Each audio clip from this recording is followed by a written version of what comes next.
राजधानी express train में से एक दंपत्ति चरस के जत्थे के साथ पकड़ा गया था। तब वडोदरा की स्पेशल एनडीपीएस कोर्ट की ओर से इन दंपत्ति को 10 साल की कैद की सजा और साथ ही 1-1 लाख रुपयों के दंड चुकाने के आदेश दिए गए हैं। दिल्ली से मुंबई जाने वाली राजधानी एक्सप्रेस ट्रेन में से 8 किलो चरस के जत्थे के साथ मुंबई का एक दंपत्ति पकड़ा गया। तब वडोदरा की स्पेशल एनडीपीएस कोर्ट में ये केस चला और इन दोनों को 10 साल की सख्त कैद की सजा और साथ ही 1-1 लाख रुपयों का दंड चुकाने के आदेश कोर्ट की ओर से दिए गए। दरअसल वडोदरा रेलवे स्टेशन पर से जब ये ट्रेन गुजर रही थी तब अहमदाबाद की नारकोटिक्स कंट्रोल ब्यूरो की टीम छापेमारी के लिए पहुंची थी, जिसके बाद दंपत्ति को 8 किलो चरस के जत्थे के साथ पकड़ा गया था और इन दोनों पर केस चलाया गया था। इस मामले के मद्देनजर अब कोर्ट ने अपना फैसला सुना दिया है। अब सरकारी वकील अनिल देसाई ने इस बारे में ज्यादा जानकारी दी है। બે આરોપીઓ જમ્બુથી મુંબઈ મુકામે વાયા વડોદરા થઈને જઈ રહ્યા છે અને તેઓ માદક પદાર્થ ચરસ પોતાની સાથે લઈ જઈ રહ્યા છે તેવી માહિતી એનસીબી નાર્કોટિક્સ કંટ્રોલ બ્યુરો અમદાવાદને તારીખ 22/10/2020ના રોજ મળેલી હતી અને એ માહિતીના આધારે એ બાતમીના આધારે એનસીબીએ પોતાની ટીમ બનાવી અને તારીખ 23/10/2020ના રોજ વડોદરા રેલવે સ્ટેશન ઉપર આવી અને આ તપાસ માટેની ગોઠવણ કરેલી હતી।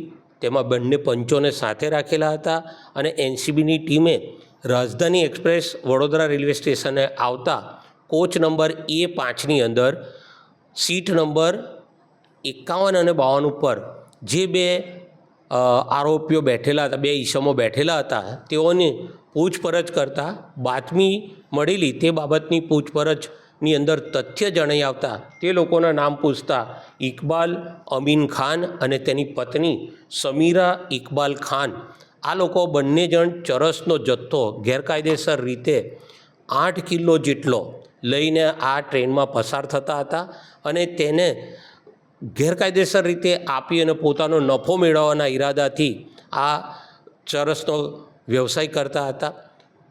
એનસીબીની ટીમે આ તમામ બાબતની તપાસ કરતા આ હકીકતમાં તથ્ય જણાતા એને ચરસની સ્થળ ઉપર તપાસણી કરતા ડ્રગ ડિટેક્શન કિટ મારફતે તપાસ કરતા તે ચરસ જણાઈ આવેલી હતી અને ત્યાં બંને પતિ પત્નીને સ્થળ ઉપરથી પકડી લેવામાં આવ્યા। ત્યાર પછીથી એનું પંચનામું કરવામાં આવ્યું, સીઝર મેમો કરવામાં આવ્યો અને આ લોકો જમ્બુથી રિઝર્વેશનની ટિકિટ લઈ અને પોતે મુસાફરી કરતા હતા।